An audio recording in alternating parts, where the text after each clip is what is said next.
Malayo sa lungsod, sa puso ng Surigao del Sur, matatagpuan ang isang dambuhalang obra ng kalikasan.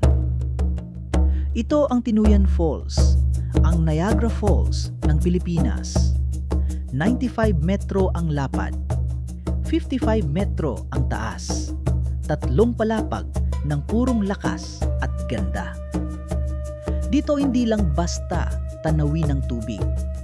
Mararamdaman mo ito, ang malamig na agos, ang ingay ng talon, ang haplos ng hangin. Pwede nga mag-picnic, maligo, mag-raft, o makyat sa itaas para makita ang kabuuan ng tanawin.